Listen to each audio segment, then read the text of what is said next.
economy and all other decisions are made by them as well. In communism, there is only middle class. Each person does what they can according to their means and ability. This is what supports us. Only in peace, community organizes themselves and individual resources. Government officials would often abuse the system for the person's benefit. The system was created by Karl Marx. Go.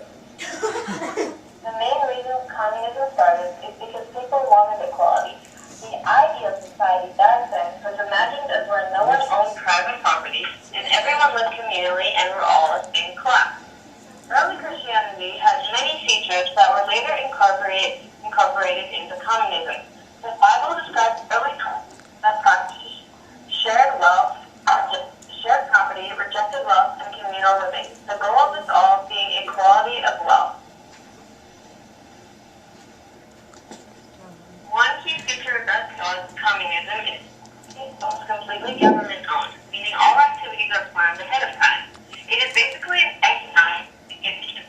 In 1917, early communists took businesses away from private individuals and made them property of states. The intention of this was that the money made by production was to benefit everyone rather than just business owners. So the whole society would make money, rather than just people who own businesses, leading to economic equality. Go. Different aspects of civilization and art were also controlled by the Communist Party used to advertise the party's version of reality. Since the government controlled all of this, we obviously know communism was much different from democracy because media is what makes a democracy. All communist accomplishments were taught and reported and taught to the society, while failures were rarely spoken of. In some cases, there was an obvious attempt by a communist party to create a religious atmosphere. They were doing what they criticized other religions were doing, offering a good future and a God in return for the hard life and present. Communist parties take power in a few different ways. Power can be fought for and seized in long wars before the party takes over. Most of these takeovers were supported for one simple reason. They promised to turn unfair societies into fair ones. However, these takeovers were mainly fueled by a couple of things: undeveloped countries and people's misery. Countries that had taken to capitalism were not looking for anything else, but the less developed, miserable countries going through war needed a change, which is where communism would step in. Communism soon turned into dictatorships where parties simply seized power. Communist parties turned to harsh rule and intolerance. These are the pros to a communist system of government. The first pro of communism is everyone has the same social standards, excluding the government. The second pro is that there is very little crime in communist systems of government, as law is strictly enforced. Thirdly, communism eliminates all local cultures and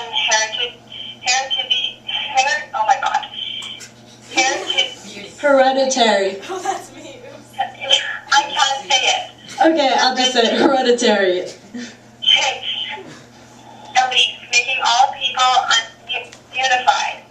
Firstly, you don't have to worry about the money. The government takes care of that. The last part of communism is education. Education is often improved by the communist societies, as many communist countries invest lots in education. Although there are many pros to the communist system of government, there are also many cons. Firstly, as we stated in our last point, everyone has the same social standards. This could be considered as a good or a bad thing. As if one wants to higher their standards, the only way to do this is either becoming active in politics or becoming corrupt. Secondly, a very important con of communism is the fact that there are little to no personal freedom. This is a very big factor, as all people deserve to have the right to be an individual. Thirdly, if you were ever to try and go against communist government, there are many consequences, most resulting in execution. Finally, if you wanted to leave the country, you would have to ask the overpowering government, and if they said no, that would be the end of that idea.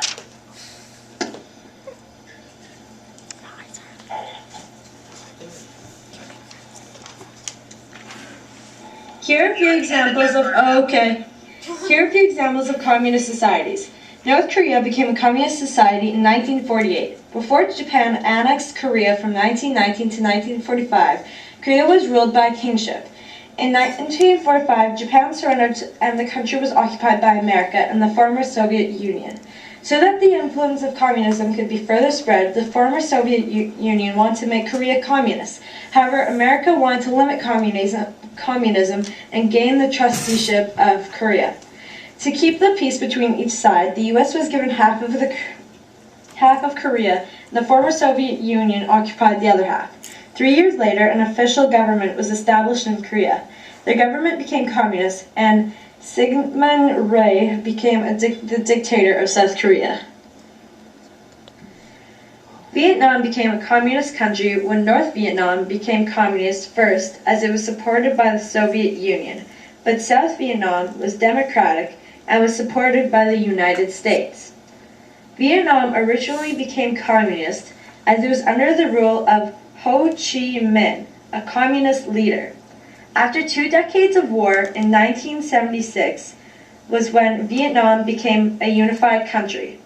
This was when all of Vietnam became communist. The third example of a communist society is Cuba. After overthrowing the dictator named Batista with the help of the U.S., Cuba became a communist society after this revolution in 1959. This was when Fidel Castro took over the Cuban government. Cuba had an extremely corrupt government already, and this made it easy for the government to become communist. It was in 1961 when Cuba became a fully communist society. Karl Marx was one of the 2 original men who wrote the Communist Manifesto. Marx was born in 1818 in Germany and died on March 14th in 1883. Marx was a writer, and the Communist Manifesto was only one of his books. Originally, he opted to be a journalist, but all of his articles were about his points of views on government and politics. Because of this, most newspapers refused to publish his articles. Marx then moved to Cologne, where he again wrote for the local newspaper, and eventually became the editor of the paper. It was while Marx was in Paris that he met the other writer of the Communist Manifesto, Friedrich Engels. Friedrich Engels was born in Barmen on November 28th of 1820. He was the oldest son of a very successful German industrialist man. In the year of 1844, Engels too became a journalist for a newspaper. The paper Engels wrote for was edited by Marx while he was in Paris. Engels, like Marx, had many different books, including titles such as The Peasant War in Germany and The Origin of Family. After Engels' good friend Marx died, Engels devoted his life to translating and editing his friend's writings. It was on August 5th of 1895 that Engels passed away in London. Marx and Engels met as Engels wrote for the newspaper that Marx edited. The 2 men met in Paris later in the year that Engels began writing for this paper. When they met, they became good friends, as the 2 shared similar views on many things, such as capitalism. With their similar views, the 2 men decided to work and write together. The first article Marx and Engels wrote together was called The Holy Family. With these radical articles, Marx was eventually deported from France by the government. Not wanting to end their friendship or partnership, they decided to both move to Belgium, as Belgium allowed more freedom and expression. Engels wrote the first draft of the Communist Manifesto, and he called it the Principles of Communism. Marx finished this piece of writing within 6 weeks. This was how the Communist Manifesto was written. Go. Communism is a social structure where social classes are destroyed and property is controlled by the government. People that are against communism say they took their beliefs, they robbed their people of their land, and slashed their pay. Communism took away the title of poor and wealthy. The wealthy were very mad at this and did not want to have the same title as the poor.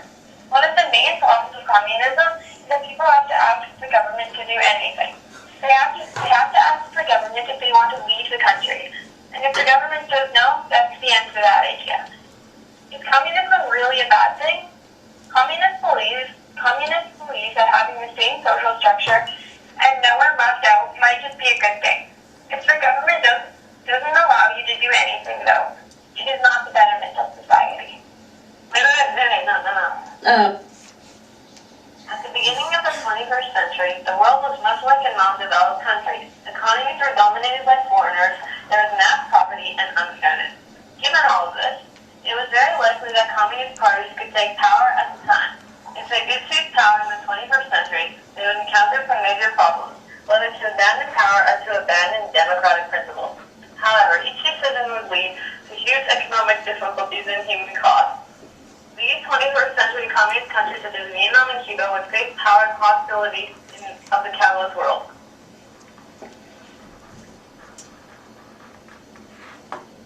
There were some problems with being a capitalist country in the 21st century. The gap between the rich and the poor continued to grow. There are threats of environmental catastrophe as well as escalating terrorism. This created the need for a more idealistic society, better than the one that existed now. A society might even turn out to be communist, even before it was really invented. However, it is very certain that it would not look anything like communism that played such a large role in the 21st century. 20th century.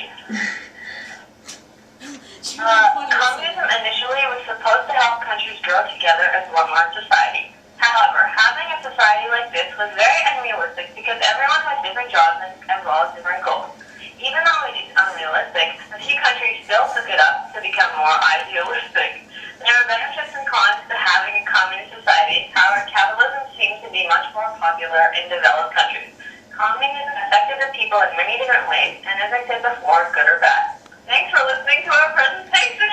thank you! Woo!